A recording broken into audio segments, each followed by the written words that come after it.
നമസ്കാരം. ഇന്ന് നമ്മുടെ ക്ഷണം സ്വീകരിച്ച് ഈ അഭിമുഖത്തിൽ എത്തിച്ചേർന്ന ഡോക്ടർ CK ജയന്തി ടീച്ചർക്ക് എൻ്റെ ഹൃദയത്തിൻ്റെ ആഴത്തിൽ നിന്നും സ്വാഗതം. നമുക്ക് ചോദ്യങ്ങളിലേക്ക് പലപ്പോഴും ഇപ്പോൾ ഏത് കലയായാലും, ഇപ്പോൾ കൂടിയാട്ടം തന്നെയല്ല, ഏത് കലയായാലും അതിൻ്റെ ആത്മീയ വശത്തെ പുതിയ തലമുറ മറക്കുന്നുണ്ടെന്ന് എപ്പോഴെങ്കിലും തോന്നിയിട്ടുണ്ടോ? ആത്മീയം എന്നുള്ള വാക്ക് കുറച്ച് ഒന്നും കൂടി ഡിഫൈൻ ചെയ്യണം. അതായത് എന്തിൻ്റെ സൂക്ഷ്മമായിട്ടൊരു അംശമുണ്ട്, അതാണ് ആത്മീയ. ആത്മാവെന്ന് പറഞ്ഞാൽ നമ്മൾ കൺസെപ്റ്റ് അനുസരിച്ച് നമ്മുടെ ശരീരത്തിൽ ഏറ്റവും സൂക്ഷ്മമായത് ആണ്. അപ്പോൾ ഒരു കലയ്ക്കൊരു സൂക്ഷ്മമായിട്ടൊരു മർമ്മം ഉണ്ടാവും. അത് പലപ്പോഴും അത്ര ഭംഗിയുള്ളതാവില്ല. ഇപ്പോൾ ഉദാഹരണത്തിന് മയിലിൻ്റെ ഒരു മുട്ടയ്ക്ക് അത്ര ഭംഗിയില്ല, മയിലിന് നല്ല ഭംഗിയുണ്ടാവും. അപ്പോൾ ആൾക്കാർ മയിലിനെയാണ് ആകർഷിക്കാൻ, മയിലിൻ്റെ ഭംഗി കിട്ടാനാണ്, അല്ലെങ്കിൽ ആ ഭംഗിയാണ് ആസ്വദിക്കുക. പക്ഷേ മുട്ടയാണ് അതിൻ്റെ കാരണം എന്നത് മറന്നുപോകും. ഇതേപോലെ തന്നെയാണ് ഈ കലാരൂപം മാത്രമല്ല, നമ്മുടെ ജീവിതത്തിൽ തന്നെയുള്ള ബന്ധങ്ങളിലൊക്കെ നമുക്ക് ആ സൂക്ഷ്മ അംശം അത്ര ആകർഷണീയമല്ല എന്നുള്ളത് കൊണ്ട് തന്നെ നമ്മളത് ചിലപ്പോൾ മറന്നുപോകും. അത് കാലത്തിൻ്റെ ഒരു ഇതാണ്. അടുത്ത ചോദ്യത്തിലേക്ക്, ഇപ്പോൾ പുതിയ തലമുറയിലെ പ്രേക്ഷകരെ ആകർഷിക്കാനായിട്ട് ഇപ്പോൾ കലയിൽ, കൂടിയാട്ടമായാലും ഏത് കലയായാലും തന്നെ പല മാറ്റങ്ങൾ കൊണ്ടുവന്നിട്ടുണ്ട്. പക്ഷെ ആ മാറ്റങ്ങൾ വരുമ്പോൾ കലയുടെ തനിമ നഷ്ടപ്പെട്ടു പോകാനായിട്ട് ഒരു ചെറിയ സാധ്യത അവിടെ ഉണ്ട്. അതിനെപ്പറ്റി രണ്ട് വാക്കൊന്ന്. അതായത് മാറ്റങ്ങൾ എന്ന് പറഞ്ഞാൽ കുറേ മാറ്റം വന്നിട്ടുണ്ട്. ഒന്ന്, ക്ഷേത്രത്തിന് പുറത്തേക്ക് മാളി മാധവ് ചാക്യാരാണ് ആദ്യം ക്ഷേത്രത്തിന് പുറത്തേക്ക് കൊണ്ടുവന്നത്, അതൊരു മാറ്റമാണ്. പിന്നെ മറ്റൊരു ഓഡിയൻസിന്, ഒരു വേൾഡ് വൈഡ് ഓഡിയൻസിന് മുമ്പിലേക്ക് എത്തി എന്നുള്ളത്. പിന്നെ ജാതി സമ്പ്രദായം അതില്ലാതെയാക്കി എന്നുള്ളത്.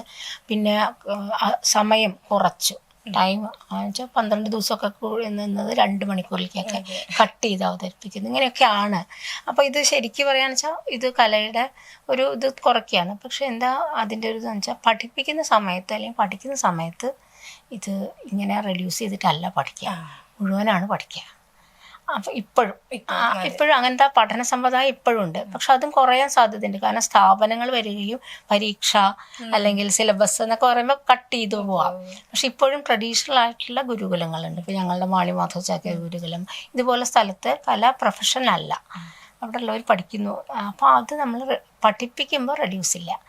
അപ്പോൾ അത് പിന്നെ നമ്മളുടെ സ്റ്റേജ് ഉണ്ട്, ഗുരുകുലത്തിലെ സ്റ്റേജിലൊന്നും ഒട്ടും റെഡ്യൂസ് ചെയ്യില്ല.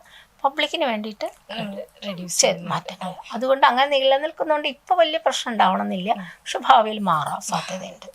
കാരണം അതൊക്കെ കൊണ്ടുപോകാൻ ബുദ്ധിമുട്ടല്ലേ. അപ്പോൾ പുതിയ തലമുറയിൽ സ്ഥാപനങ്ങളാവും നിലക്ക്, അപ്പോൾ അതൊക്കെ മാറും. അവസാനത്തെ ചോദ്യം, ഈ ഒരു അനുഭവം ഇപ്പോൾ ക്രൈസ്റ്റിൻ്റെ കൂടെ, രംഗകലയുടെ കൂടെ എങ്ങനെ ഉണ്ടായിരുന്നു? രണ്ട് കാര്യമാണ്. ഒന്ന്, നാട്യശാസ്ത്രം എന്നുള്ള വിഷയം എനിക്ക് വളരെ, കാരണം അത് മനസ്സിലാക്കുക, അല്ലെങ്കിൽ അതിനെക്കുറിച്ചിട്ട് സെമിനാർ എന്നുള്ള നിലയിൽ ഇത് വളരെ ഭംഗിയുണ്ട്. പിന്നെ ക്രൈസ്റ്റ് പോലെ ഒരു കോളേജ് എന്നുള്ളത് നമ്മളെപ്പോഴും ഏറ്റവും പ്രസിദ്ധമായ, അപ്പോൾ ഇവിടെ വരാൻ കഴിഞ്ഞു എന്നുള്ളതിലും ഒരു സന്തോഷം.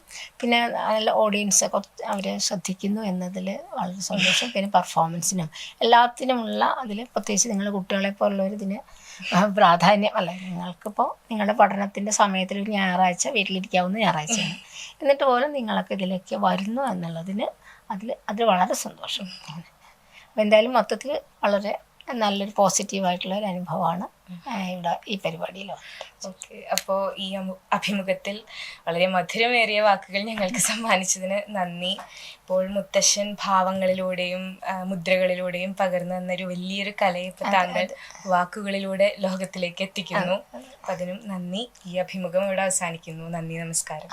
എല്ലാവർക്കും എന്തായാലും എന്നെ ഇങ്ങനെ ഒരു അവസരം തന്നതിനാണ് നിങ്ങളോടും ഞാൻ നന്ദി പറയുന്നു. കുട്ടികൾ ആകെ ഒന്ന് മനസ്സിലാക്കുക, ഇത്തരം കലാരൂപങ്ങളൊക്കെ രക്ഷിക്കാൻ നിങ്ങൾ തന്നെയുള്ളൂ. അപ്പോൾ നേരത്തെ ചോദിച്ചില്ലേ, പുറത്തത്ര ഭംഗിയൊന്നും ഇല്ലെങ്കിലും നിങ്ങളുടെ DJയുടെ ഭംഗിയൊന്നും ഇതിന് ഉണ്ടാവില്ല.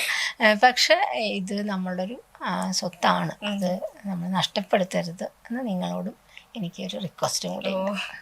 ശരി, നന്ദി, താങ്ക് യു.